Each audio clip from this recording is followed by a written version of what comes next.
Ever heard of Liberia? No, not the library. All right, let's play a little game.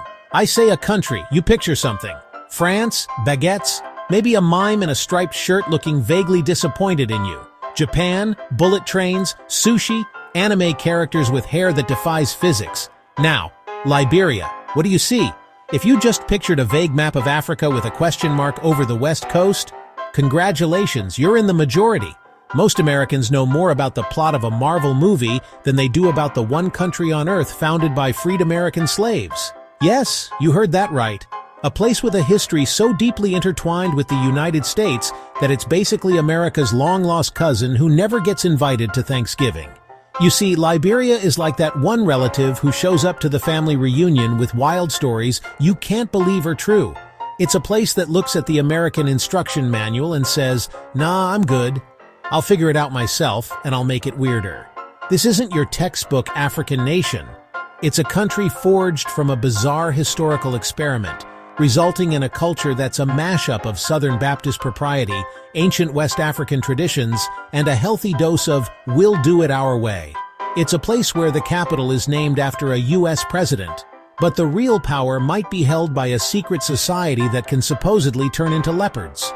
So why don't we know more about it? Maybe it's because Liberia's story is a bit awkward. It holds up a mirror to American history that reflects some uncomfortable truths. It's the sequel nobody in Hollywood wanted to greenlight, but that's what makes it so fascinating. It's a land of incredible resilience, breathtaking nature, and social rules so specific they make the British monarchy look laid back.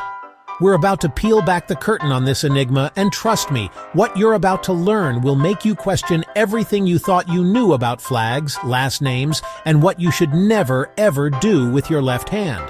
Prepare to have your mind blown, or at the very least, mildly confused in the most entertaining way possible.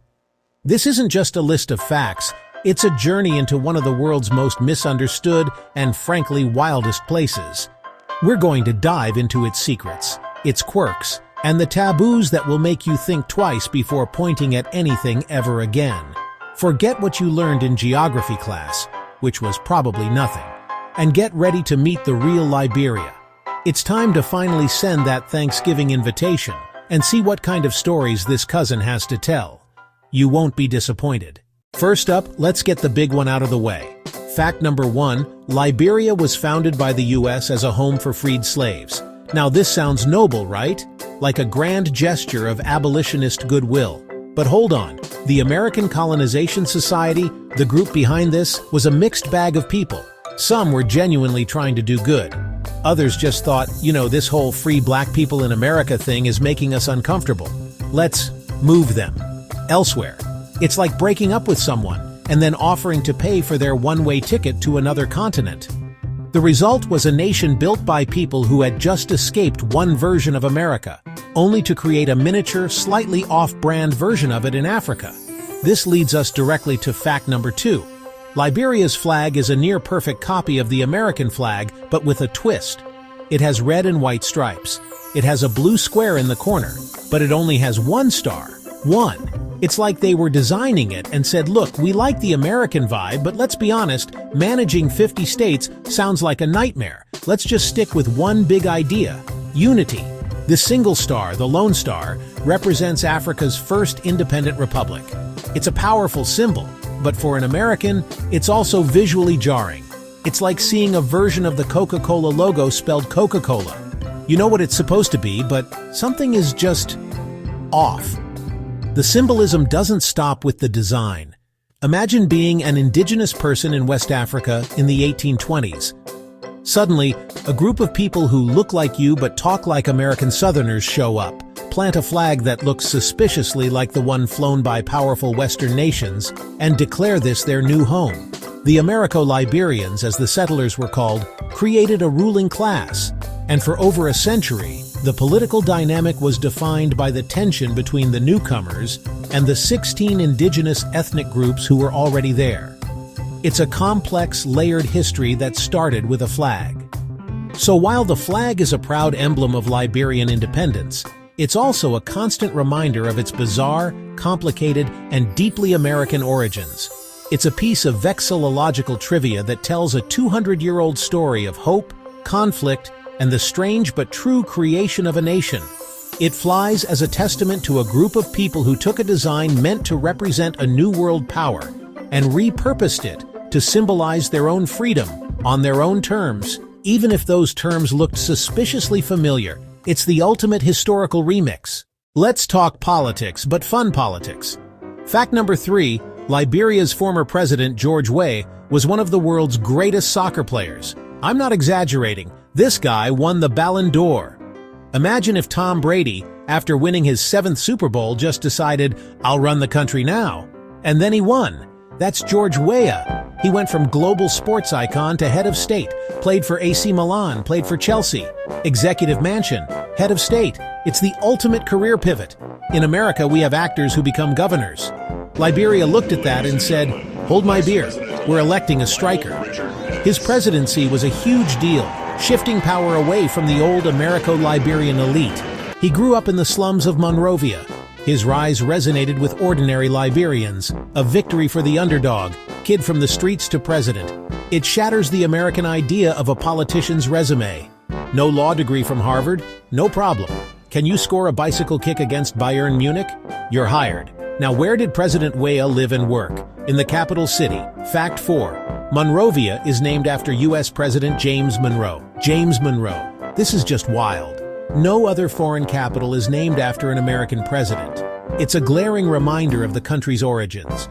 Imagine Paris called Jeffersonville, London renamed Washington, D.C. Weird, right? In Liberia, it's just a fact of life. President Monroe supported the colonization movement. Settlers named the city for him. This creates a strange cultural landscape. Streets and landmarks with American-sounding names. Markets selling traditional West African goods. A 19th-century American president looming over a modern African metropolis. For an American visitor, it's flattering and unsettling. A piece of your history staring back across an ocean. Okay, now we're getting into the really good stuff. The things that make you go, wait, what? Fact number 5. Liberia is home to the Poro and Sanda, powerful secret societies that are way more intense than the Freemasons. These aren't just social clubs where old guys wear funny hats. The Poro for men and Sande for women are traditional institutions that govern the spiritual, political, and social lives of many rural communities. They have their own laws, rituals, and knowledge passed down through generations. And here's the kicker. Members of the highest order are rumored to have the power of zoomorphism, including the ability to turn into leopards. Yes, cat people. Now, before you start picturing a low-budget horror movie, understand that this is a deeply serious part of the culture. These societies are the gatekeepers of tradition.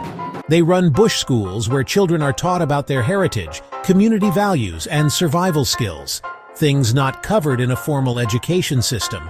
The secrecy is paramount. Revealing the society's secrets is considered a grave offense with severe spiritual and social consequences. For an outsider, it's an impenetrable world. It's a parallel system of justice and power operating just beneath the surface of the modern state. Think of it as a government within a government, only with more masks and a distinct lack of paperwork. This reverence for hidden knowledge and tradition extends to everyday etiquette. Which brings us to a major taboo and fact number 6. You should never, ever point at someone with a single finger. In America, we point at everything. Can I get that one?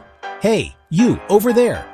In Liberia, pointing with your index finger is considered aggressive, accusatory, and incredibly rude. It's seen as a way of singling someone out for blame or a curse. It's like publicly accusing someone of a crime you haven't even named yet. The proper way to indicate something is to use your whole hand, palm up, in a gentle sweeping motion, or to gesture with your lips, or to gesture with your chin. This little gesture speaks volumes about the culture. It's about community over the individual. Singling someone out with a sharp, pointy finger is disruptive and confrontational. A softer, more inclusive gesture maintains social harmony. For an American, this is a hard habit to break. We're a nation of pointers. We point on maps, we point on menus, we point at our friends across the room. In Liberia, that simple act could get you some serious side-eye or worse, be interpreted as you putting a hex on someone. So if you go, remember, keep your fingers to yourself. It's a small change that shows a massive amount of respect. Let's dive into some economics, but with a piratey twist. Fact number 7. Liberia has the second largest shipping registry in the world. What does that mean? It means a huge percentage of the world's cargo ships fly the Liberian flag. Oil tankers, container ships, general cargo, you name it, even if they have no other connection to the country. It's called a flag of convenience. Liberia offers cheap registration fees, low taxes, pretty lax regulations, the maritime equivalent of an offshore bank account. Spot a giant ship? There's a good chance it's technically Liberian. This started in 1948. It made Liberia a major player in global shipping. On paper, a massive source of revenue for the government, but deeply ironic. A small West African nation with limited ports serving as the legal home for a fleet larger than the United States or China. Globalization, weird and wonderful. A ghost fleet, a paper empire that generates real money from open water. It's a hustle, respect it. From a ghost fleet to a very real, very cute forest fleet. Fact number 8. Liberia holds the largest remaining patch of the Upper Guinean rainforest, home to the adorable endangered pygmy hippopotamus. Forget the massive grumpy hippos. Pygmy hippos are smaller, shyer, much more manageable, about the size of a large pig, mostly nocturnal. They hang out in dense forests and in swamps. They look like a hippo that was accidentally left in the dryer. Sapo National Park, one of their last strongholds. Finding one is like spotting a myth. It showcases Liberia's incredible biodiversity. The country's name ties to liberty, its future ties to these forests. So, global industrial shipping and protecting a whimsical, rare species. A beautiful contradiction. Let's stick with Sapo National Park for a minute, because it deserves more attention. Fact number 9. The rainforest in Sapo National Park is so ancient and untouched that some of its trees were standing long before the United States was even a country. Just, think about that for a second. When Thomas Jefferson was drafting the Declaration of Independence, there were trees in Liberia that were already old-timers. This isn't just a forest, it's a living cathedral of natural history. It's one of the last remaining blocks of primary rainforest in the region, a place that has largely escaped the chainsaw and the plow. Walking through Sapo is like stepping back in time. The sheer scale and age of the place are humbling. It's a world teeming with life forest elephants, chimpanzees, over 600 species of birds. It's a stark contrast to the concrete jungles most of us inhabit. The air is thick, the sounds are a symphony of the unknown. The canopy is so dense that sunlight struggles to reach the forest floor. Honestly, it's a powerful reminder that while humans have been busy building and destroying for a few centuries, nature has been playing the long game for millennia. It's a true wilderness, raw and untamed. This deep connection to the natural and spiritual world gives rise to some fascinating beliefs and taboos. And here's a great one. Fact number 10. It's a major taboo to whistle at night in Liberia. Why? Well, because whistling is believed to attract spirits. Not the friendly Casper kind, but mischievous and sometimes malevolent ghosts and supernatural beings. While an American might whistle a happy tune on a late-night walk home, a Liberian would probably tackle you to the ground to shut you up.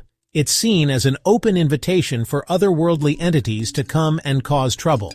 This isn't just some old wives' tale people casually ignore. It's a deeply ingrained superstition that people take seriously, especially in rural areas. It's rooted in a worldview where the veil between the physical and spiritual worlds is thin, especially after dark. The night belongs to the spirits, and you don't want to draw their attention. So, if you're camping in the Liberian rainforest, maybe stick to humming. It's a perfect example of how cultural logic works. It might not make sense to an outsider, but within its own context, it's a rule as real and important as looking both ways before you cross the street. Let's talk about food because that's where culture really gets spicy. Fact number 11. Liberian cuisine is built around a level of spiciness that would make a Texan weep. They don't just use pepper, they have a relationship with it. The star of the show is a fiery, aromatic chili that's often ground into a sauce paste. A typical Liberian meal isn't considered complete without a generous helping of pepper sauce on the side. For the uninitiated, this isn't just hot, it's a full-body experience. It's the kind of heat that makes your ears ring, your vision blur, and prompts you to question all your life choices up to that point. Americans think they like spicy food. We have our buffalo wings, our jalapeno poppers. That's cute. In Liberia, that's considered baby food. Their pepper is a foundational flavor, not just an additive. They build entire dishes like the iconic fufu and soup around a rich, complex, and intensely hot base. The first time you try it, you might think you're having a medical emergency. But once the initial shock subsides, you start to taste the incredible depth of flavor underneath the fire. It's a culinary rite of passage, and if you can handle it, you earn some serious respect. Now, while you're enjoying that face-meltingly hot meal, be very careful which hand you use to eat it. This brings us to another critical taboo. Fact number 12. The left hand is considered unclean. Using it for anything important is a major insult. You do not eat with your left hand. You do not hand someone money with your left hand. You do not wave or shake hands with your left hand. Why? Because traditionally, the left hand is reserved for personal hygiene, the stuff you do after you use the bathroom. Offering it to someone is like saying, "Here, have some of my toilet germs." For the 10% of the world that is left-handed, this is a real challenge. You have to retrain your entire body to conform to this social rule. To an American, who probably doesn't think twice about which hand they use to grab their coffee, this seems incredibly strange. But it's a common custom in many parts of Africa and the Middle East, from a time before widespread modern plumbing. It's a powerful, non-verbal way of showing respect and cleanliness. So, when in Liberia, just pretend your left arm is purely decorative. Your social life will thank you for it. Let's get back to the unique social fabric of Liberia. Fact number 13. The term "Kwi" is used to describe anything seen as westernized or civilized, and it carries a lot of baggage. The word is believed to come from the Capella language and became a way to describe the Americo-Liberian settlers and their foreign ways. Over time, it evolved to mean more than just a person. It's an attitude. Acting Kwi means speaking with an American accent. Acting Kwi means preferring Western clothes. Acting Kwi means looking down on traditional village life. It's a loaded term that speaks directly to the country's central social divide, the tension between settler descendants and the indigenous population. This isn't just an abstract concept, it affects daily life. It can influence who gets a job. It can influence who is seen as sophisticated. It can influence who is seen as country. For a visitor, especially an American, being called KUI is pretty much a given. But understanding the history behind the word is crucial. It's a label that encapsulates 200 years of class struggle. It encapsulates cultural identity, and it encapsulates the ongoing debate about what it means to be truly Liberian. It's a simple word that contains a novel's worth of history, pride, and resentment, all wrapped up in one. But what's one thing that unites everyone, regardless of their background? Good food, which brings us to our next point. Fact number 14. Liberians are obsessed with sweet potato greens. Most Americans throw those leaves in the trash.